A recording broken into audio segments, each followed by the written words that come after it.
في ذكرى العيد الوطني العراقي، أبناء مدينة تل عفر بجميع مكوناتهم استذكروا هذه المناسبة معبرين عن فرحتهم بهذا اليوم الذي انضم فيه العراق إلى عصبة الأمم ونال استقلاله الكامل.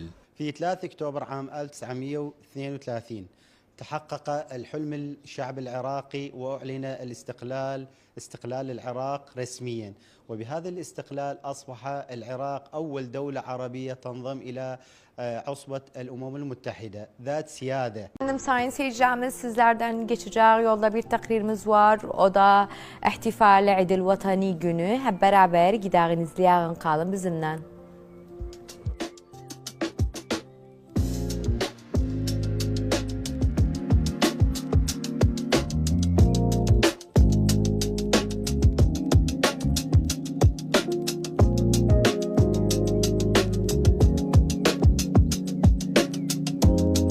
10. ayın 3'ünde 1932'de Irak'ın hilmi hakkıklandı, istiklalini aldı resmi.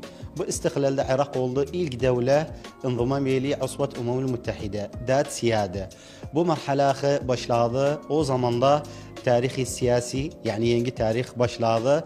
Abberine şa'bın iradasında, milletin iradasında neşkil Mısır'ın kararlar.